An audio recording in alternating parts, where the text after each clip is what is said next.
Hello प्यारे दोस्तों, मैं स्वागत करता हूं आपका अपने यूट्यूब चैनल ज्ञान क्वेस्ट में। और मैं उम्मीद करता हूं आप लोग स्वस्थ होंगे, सुरक्षित होंगे अपने अपने घरों में।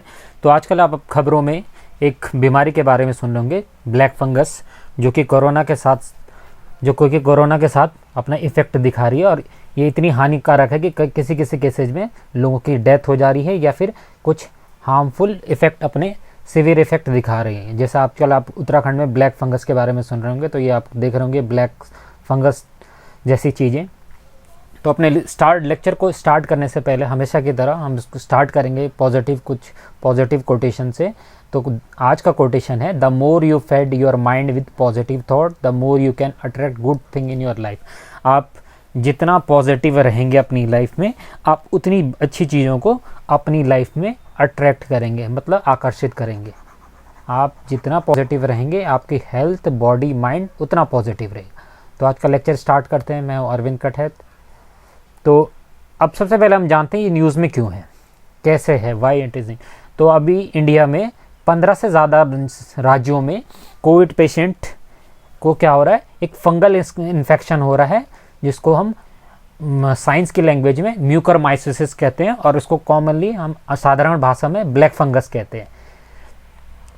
तो इससे क्या होता है, इस बीमारी में क्या है, जो रिड्यूस इम्यूनिटी है कोविड-19 पेशेंट की, वो उन्हें फंगल इन्फेक्शन के प्रति इस ब्लैक फंगस के इफ़ेक्ट के चपेट में जल्दी से ले रहा है, क्योंकि बॉडी की इम्यूनिटी बहुत कम हो जाती है इस कोविड में।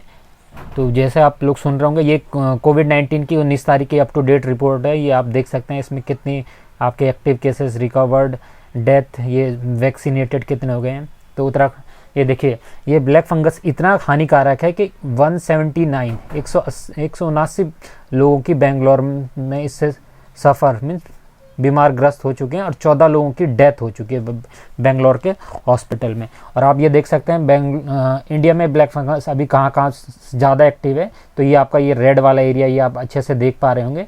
तो इसमें है न्यू दिल्ली, उत्तर प्रदेश, मध्य प्रदेश, बिहार, गुजरात, महाराष्ट्र, तेलंगाना, कर्नाटक, तमिलनाडु, और हमारा उत्तराखंड भी इसमें इंक्लूडेड है। तो हमारा उत्तराखंड भी इसमें इंक्लूडेड है इस ब्लैक फंगस की चपेट में। तो ब्लैक फंगस मैंने आपको बताया, ब्लैक फंगस तो कॉमनली नेम है, लेकिन उसका साइंटिफिक नेम म्यूकरमाइकोसिस है।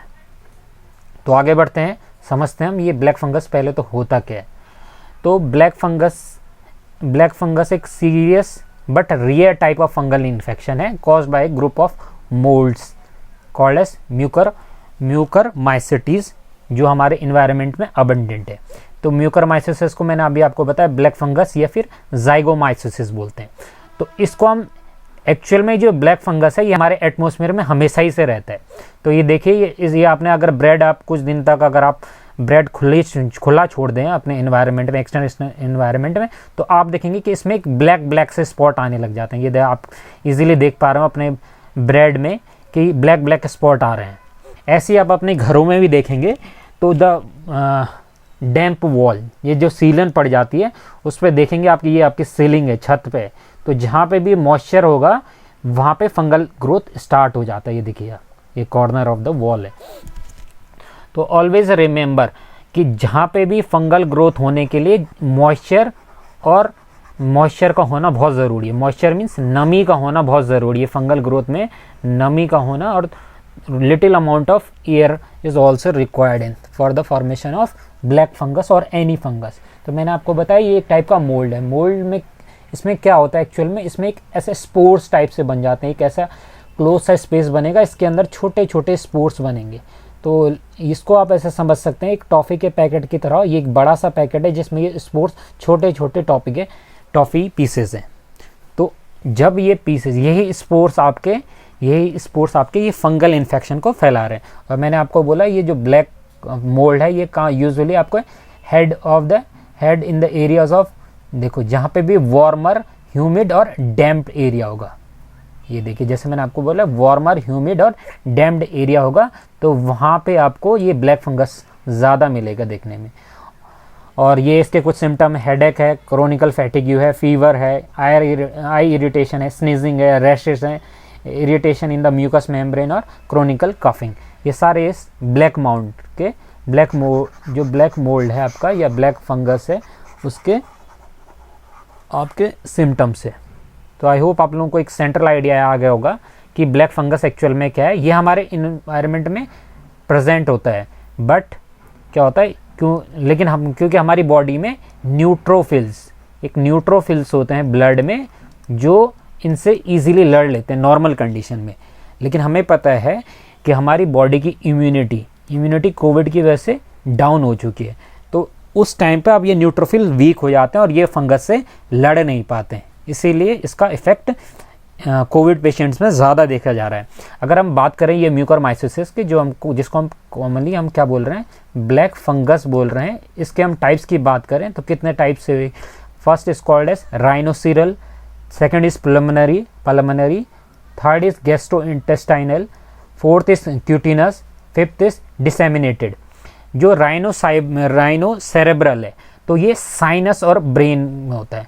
एक्चुअली ये स्टार्ट होता है साइनस, नोज के साइनस एरिया से और ब्रेन तक ये अपना इफेक्ट दिखाना स्टार्ट कर देता है। साइनस एरिया से स्टार्ट होते होते कहाँ फैल जाएगा, ब्रेन में फैल जाएगा। ये किसमें ज़्यादा चांसेस है कि राइनोसाइब्रल म्यूकोरमाइकोसिस किसमें सबसे ज़्यादा होगा, जो डायबिटिक्स है या फिर जिनका किडनी की प्रॉब्लम है, ये किडनी ट्रांसप्लांट पीपुल है, जो किडनी ऑर्गन ट्रांसप्लांट पीपुल है, उनको राइनोसाइब्रल या साइनस और ब्रेन वाला म्यूकोरमाइकोसिस होने के चांसेस ज़्यादा है। पल्मोनरी किसको होने के चांसेस ज़्यादा हैं, ऐसे पर्सन जिनको कैंसर है या जिनको कोई भी बॉडी ट्रांसप्लांट ट्रांसप्लांटेड ऑर्गन है। अगर बॉडी में अगर किडनी है तो किडनी में राइनोसाइबर होगा, लेकिन पल्मोनरी और बॉडी पार्ट में जो अगर ट्रांसप्लांट हुआ है तो। अगला बात करें गैस्ट्रोइंटेस्टाइनल में ये स्पेशली यंग चिल्ड्रन और प्री मेच्योर और इन्फेंट, जो छोटे छोटे बच्चे हैं या नवजात शिशु हैं, उनमें ज़्यादा देखने को मिलता है ये गैस्ट्रोइंटेस्टाइनल। तो गैस्ट्रो जनरली हमारा जो गैस्ट्रो होता है वो हमारे पेट से, इंटेस्टाइन से रिलेटेड होता है गैस्ट्रोइंटेस्टाइनल, इसीलिए वर्ड इंटेस्टाइन मीन्स पेट से, ठीक है, इसीलिए गैस्ट्रोइंटेस्टाइनल है। क्यूटिनस का मतलब होता है स्किन में। अगर आपका म्यूकोरमाइकोसिस आपका स्किन के थ्रू होता है, स्किन के थ्रू एंट्री होती है, तो जब भी स्किन में कोई ब्रेक होगा, मीन्स आपके रैशेस हो गए बॉडी में, स्किन रैशेस हो गए, सर्जरी हो रखी है, बर्न है, कोई कट लगा हुआ है, स्किन ट्रोमा है, तो वहाँ से ये म्यूकोरमाइकोसिस आपकी बॉडी में, ये फंगस आपकी बॉडी में इंटर कर सकता है। डिसेमिनेटेड में क्या होता है, ये आपका infection spread through blood stream to other parts, खून के रास्ते या खून के ज़रिए ये और बॉडी पार्ट्स में स्प्रेड होना स्टार्ट हो जाता है। तो मैंने आपको अभी तक 5 टाइप के ऐसे मेथड बताए जिनसे ये जो आपका म्यूकोरमाइकोसिस है, जिसको हम ब्लैक फंगस बोल रहे हैं, वो आपकी बॉडी में स्प्रेड हो सकता है। मूविंग फर्दर आगे बढ़ते हैं और समझते हैं क्या सिम्टम्स हैं इसमें, क्या लक्षण है इस बीमारी के। तो symptoms of that disease includes, इसमें पेन होना, जैसे मैंने आपको बताया था बॉडी में क्रोनिकल पेन एक्यूट पेन होना स्टार्ट हो जाएगा, आपको पूरी बॉडी में फैटिग्यू, थकान सी लगने लग जाएगी, रेडनेस अराउंड द आइज, ये देखिए आप आइज रेड हो चुकी हैं, नोज दोनों रेड, आइज या नोज के अराउंड रेडनेस हो जाएगी, वन साइड फेशियल स्वेलिंग, एक साइड आपका फेस सूज जाएगा, या फिर नमनेस मीन्स सुन महसूस होने लग जाएगा आपको एक साइड में, या फिर एक साइड आपको हेडेक भी हो सकता है। नेसल और साइनस कॉन्जुगेशन, आपको जुखाम बोलते हैं जिसको हम नॉर्मली, नेसल या साइनस कॉन्जुगेशन, जुखाम आपको होने लग जाएगा, आपका नोज वाटरी नोज हो जाएगा, आपका नाक से पानी बहना स्टार्ट हो जाएगा। वाटरी नोज मीन्स आपको जुखाम, बलगम जो हम बोलते हैं कॉमन लैंग्वेज में। और black lesions on the nasal bridges, जो आपके नथुने हैं उसमें आपका एक ब्लैक, ऐसे ये देखिए ब्लैक सा डेवलप्ड होने लग जाएगा। और ये आपका ये देखिए, ये अगर आप देख पाएंगे तो these are the teeth in your mouth, ये आपके दांत दिख रहे होंगे, तो यहाँ पे अंदर से ये देखिए ये ब्लैक सा डेवलप्ड होने लग जाएगा। और आपका मेंटल स्टेटस में भी अल्टरनेशन चेंजेस हो जाएंगे, शॉर्टनेस ऑफ ब्रेथ हो जाएगा, ब्लडी वॉमिट्स हो जाएगा अगर आपका खून निकलने लग जाए, या शॉर्टनेस, आपको सांस की बीमारी, सांस का दिक्कत होने लग जाए, तो ये सारे आपके ब्लैक फंगस के सिम्टम्स हैं। अब इसके टेस्टिंग और डायग्नोसिस कैसे पता चले कि ब्लैक फंगस हुआ है, तो health care provided considered medical symptoms, आप क्या करते हैं, आप जो भी हेल्थ केयर है मीन्स जो भी डॉक्टर है, आप उसको अपनी मेडिकल हिस्ट्री बताएंगे, आप उसको सिम्टम्स बताएंगे आपको क्या क्या है, फिर वो आपका फिजिकल एग्जामिनेशन करेगा, आपको देखेगा, फिर आपके अगर कहीं पर ऐसे मीन्स ऐसे स्पॉट अगर पाए जाते हैं तो वो लेबोरेटरी टेस्टिंग के लिए दे देगा, और फिर आपका लेबोरेटरी टेस्ट में हम म्यूकोरमाइसिस को डायग्नोसिस करेंगे। और if suspect of the infection, health care provide collector sample और fluid from the respiratory system. अगर रेस्पिरेटरी सिस्टम मीन्स आपके नाक से या गले से अगर आपका इन्फेक्शन हुआ है तो वहाँ से सैंपल कलेक्ट कर सकते हैं, और may perform a tissue biopsy. Tissue biopsy means एक छोटा सा पीस निकाल लेगा वो आपके किसी भी बॉडी ऑर्गन से, इज फ्रॉम नोज, और उसको बायोप्सी मतलब उसको आपका लैब में उसको स्टडी करना स्टार्ट कर देंगे, उसका फॉर्म ब्रेक डाउन करके। अब आता है ट्रीटमेंट पे। तो ट्रीटमेंट पे बात आती है तो it can be treat with the anti fungal medicine, क्योंकि मैंने बताया ये फंगल इन्फेक्शन है तो इसको हम एंटी फंगल मेडिसिन से हम ट्रीट कर सकते हैं, और ताकि और ये मोल्ड और अदर मोल्ड का जो इन्फेक्शन है वो रुक सके। अगर आपका कंडीशन थोड़ी और सीवियर हो गई मीन्स और थोड़ी टिपिकल कंडीशन हो गई और ज़्यादा डिफ़िकल्ट कंडीशन हो गई, तो उस केस में हमें सर्जरी परफॉर्म करनी होती है। और अभी तक कुछ ऐसे केसेस भी सुनने में आए हैं जहाँ पे हमें किसी पेशेंट की जान बचाने के लिए उसकी आई की सर्जरी करनी पड़ी, उसकी आई ही रिमूव करनी पड़ी, इतना फंगल ग्रोथ होने लग गया था। तो इतना सीवियर ना हो जाए, इतना ज़्यादा ना हो जाए, इसीलिए आप प्लीज़ अपने डॉक्टर को कंसल्ट करिए अगर आपको ये सिम्टम्स आपको दिखाई देता है अपनी बॉडी में। अब प्रिवेंशन की आप कैसे प्रिवेंट कर सकते हैं इस चीज़ को? Avoiding area with include lots of dust like construction और इवैक्यूएशन साइट्स। जहाँ पे भी बहुत सारी धूल वाला है या फिर कहीं पर कुछ चीज़ खदान वाली साइड है जहाँ से कुछ निकाला जा रहा है, तो वहाँ वो साइडें अवॉइड करनी, क्योंकि वहाँ पे फंगल होने की चांसेस, इस फंगस के होने के चांसेस ज़्यादा होते हैं। Avoid direct contact with water damaged building. मैंने बोला वाटर डैमेज्ड बिल्डिंग से, फ्लडेड एरिया से, नेचुरल डिजास्टर मीन जैसा आपका आजकल कहीं लैंडस्लाइड आया है या रेन वाटर कलेक्ट हुआ है, तो उस एरिया को आपको अवॉइड करना। Avoiding activity that involve close contact with the soil, क्योंकि सॉइल में मैंने आपको बताया ये जो ब्लैक फंगस है ये हमारे चारों तरफ इजीली प्रेजेंट। इवन आपके घरों में अगर आप कुछ टाइम बाद अपने अगर कपड़ों को अंदर रखते हैं, और you have seen this in the rainy season, आपने बरसात में देखा होगा कि आपकी चादरों में भी एक ब्लैक सा स्पॉट ऐसा लगने लग जाता है आपके कपड़ों में, तो वो कुछ नहीं है, that is the fungal infection, कुछ और नहीं, वो यही ब्लैक फंगल इन्फेक्शन या ब्लैक फंगस है जिसको हम म्यूकरमाइसिस बोल रहे हैं। तो आई होप आप लोगों को समझ में आ रहा होगा कि ये म्यूकरमाइसिस है क्या। आगे बढ़ते हैं। अब क्वेश्चन उठता है क्या कैसे ये ट्रांसमिट होता है, कैसे ये एक दूसरे से फैलता है ये। तो it occur through inhalation, incubation और इंजेक्शन ऑफ स्पोर्स। मैंने आपको बताया ये एक ऐसे स्पोर्स की तरह होता है, और इसमें एक ऐसे मीन्स एक कवरिंग जैसा, और इसके अंदर छोटे छोटे ऐसे स्पोर्स होते हैं।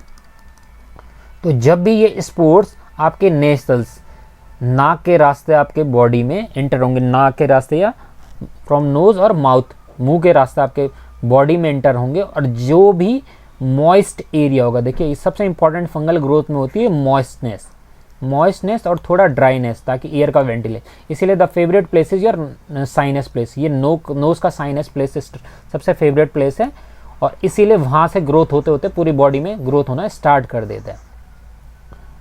ठीक, और आपको ये याद रखना है कि ये पर्सन से स्प्रेड नहीं होता, it is a non communicable disease, means person या एनिमल से स्प्रेड नहीं होता है। ये स्प्रेड होगा तभी जब आपका स्पोर्स का इनहेलेशन करेंगे, आप कहीं से स्पोर्स रिलीज होगा तभी ये एक दूसरे को, मीन्स ये कोविड की तरह नहीं है, जैसे कोविड में आप एक दूसरे का अगर पर्सन के कांटेक्ट में आते हैं तो इन्फेक्ट होता है, लेकिन ये ऐसा नहीं, ये तभी इन्फेक्ट करेगा आपकी बॉडी में जब मैंने आपको बताया जब आप स्पोर्स इनहेल करेंगे, जो स्पोर्स हो रहे हैं, स्पोर्स छोटे छोटे स्पोर्स हैं वो इनहेल करेंगे तभी। अब इसमें वनरेबिलिटीज़, किन लोगों को ये सबसे ज़्यादा नुकसान करेगा? तो the main victims are medication of any health problem, जिनकी दवाइयाँ चल रही, क्योंकि जब भी आपको कोई मेडिकल प्रॉब्लम होगी तो आपकी बॉडी की इम्यूनिटी, मैंने अब आपको बताया, इम्यूनिटी अगर बॉडी की आपकी डाउन है तो आपको हाई चांसेस हैं, और आपको अगर कोविड के बाद, जैसे कोविड हमारी बॉडी में, अगर आपको पोस्ट कोविड है, मीन्स कोविड होने के बाद भी बॉडी में इम्यूनिटी बहुत कम होती है, तो ब्लैक फंगस होने के चांसेस काफ़ी ज़्यादा हैं अगर आप इन जगहों पे जाते हैं जो अभी मैंने बताया, जिनका शुगर लेवल काफ़ी हाई है, मीन्स जो हाइपरग्लेमिक है, हाइपरग्लेमिक मीन जिनका ब्लड शुगर लेवल काफ़ी है, मीन्स डायबिटीज़ है, या फिर जिनके वीक इम्यून सिस्टम है, या फिर जो अभी तक एक और रीज़न कहा जा रहा है कि the people are taking steroids unnecessarily, जो स्टेरॉइड ले रहे हैं आप unnecessary without the concern of a doctor, this is also one of the main reason for the spread of this fungal infection. So please आप बिना doctor से consult करे हुए डोंट टेक स्टेरॉइड्स। तो मैंने आपको बताया कौन ज़्यादा रिस्क में, डायबिटिक पेशेंट जिनका शुगर लेवल काफ़ी है, हाई स्टेरॉइड्स मैंने बोला था, जो भी हाई स्टेरॉइड्स ले रहा है कोविड के ट्रीटमेंट में, और patient kept in on humidified oxygen, जो ह्यूमिडिफाइड ऑक्सीजन में, क्योंकि मैंने आपको अभी ये बताया कि जो ह्यूमिडिटी है, humidity is the primary requirement for any fungal growth, किसी भी फंगल ग्रोथ होने के लिए humidity is the best factor और बेस्ट थिंग। और ये आपको मैं साइंस, ये आप सिम्टम्स देख रहे होंगे, आपका फेशियल पेन होने लग जाता है, ये हेडेक होने लग जाएगा पोस्ट कोविड में, नेसल और साइनस कॉन्जुगेशन, ये देखिए नेसल और साइनस कॉन्जुगेशन। मूविंग फर्दर, अब आप क्या प्रिवेंटिव मेजर्स ले सकते हैं, इसको कैसे रोकथाम कर सकते हैं। तो अगर आपको पोस्ट कोविड है, आपको मतलब आप कोविड से रिकवरी कर रहे हैं कोविड से, तो आपको अपना फेस फिर भी आपको प्रॉपरली करना है, जब वैसे भी आपको प्रॉपरली कवर करना है, लेकिन स्पेशली जब आप किसी कंस्ट्रक्शन प्लेस में या फिर कोई सॉइल या डस्ट वाले एरिया में जा रहे हैं, तो तब आपको इंश्योर करना है कि आपका फेस और नोज प्रॉपरली कवर्ड रहे। आपको हमेशा फुल स्लीव क्लोथ पहनने हैं, क्योंकि मैंने अभी आपको बताया, क्योंकि ये क्यूटीनियस भी है, बॉडी से भी स्किन से भी इंटर कर सकता है। तो आपको ग्लव्स और शूज़ पूरी बॉडी को अपनी अच्छे से कवर करना है while working in the soil, चाहे आप कोई भी एग्रीकल्चर एक्टिविटी या गार्डनिंग कर रहे हो। और steroid should be taken on the prescription of a doctor. तो मैंने आपको बताया आप क्या क्या प्रिवेंशन है। आपको ब्लड शुगर चेक करना है अपना। आप देखिए ब्लड शुगर 30 से, जब भी आप 30 नॉट 30 बट जब भी आप ओवर 40 हो जाते हैं तो ब्लड शुगर बॉडी में ब्लड में काफ़ी अमाउंट में इंक्रीज होने लग जाता है। तो आपको अपना शुगर लेवल चेक करना है। Use of steroid judiciously and while treating Covid. आपको बिल्कुल, मैंने बताया ना, बिल्कुल आपको डॉक्टर की सलाह पे लेना है। ऐसे अननेसेसरीली अपनी मन से कोई भी स्टेरॉइड नहीं लेना है आपको। Use clean water in the humidified for O2 support. Oxygen अगर आपको लेने तो ह्यूमिडिफाइड मीन्स बिना ह्यूमिडिटी वाले एरिया में। Maintain overall cleanness around the patients. Any overall ulcer should be treated immediately. क्योंकि मैंने बताया था ओवरऑल अल्सर में मीन्स माउथ के अंदर ब्लैक से आपने देखा होगा स्पॉट्स होने लग जाते हैं। अब इसको प्रिवेंट करने का कुछ आप घरों में, मैंने बताया कि मॉइस्चर, डैम्पनेस, ये फेवरेट एरिया जहाँ पे भी सीलन है, पानी आता है और थोड़ा सा ड्राई एरिया है, वो फेवरेट प्लेस होता है फंगल ग्रोथ का। तो आपने अपने घरों में ये इंश्योर करना है कि प्रॉपर वेंटिलेशन हो, प्रॉपर हवा का ट्रांसफ़र हो। जो मैंने इसमें भी आपको बताया बार बार कि विंडो का हमें cross ventilation, proper cross ventilation करना है हमें विंडो का। मीन्स एयर का क्रॉस वेंटिलेशन प्रॉपरली होना चाहिए। और sunlight is very important factor, क्योंकि सनलाइट क्या करेगा, सनलाइट मैंने बताया, सनलाइट आपका जो मॉइस्चर है उसको डिस्ट्रॉय करने का काम आता है। तो sunlight is very very important. आप अपनी क्लोथ को सनलाइट में रखें और अपनी बॉडी को भी सनलाइट दें। There should be proper sunlight. और बाकी always wear N95 double mask, sanitize all thing properly, मैंने आपको बताया। और follow this 3 C's rule. Thank you, stay safe, stay at your home and stay healthy. Thank you for listening. सुनने के लिए बहुत बहुत धन्यवाद। आई होप मेरे द्वारा दी गई जानकारी आपको पसंद आई होगी। सो यहीं पर एंड करते हैं हम अपने लेक्चर को।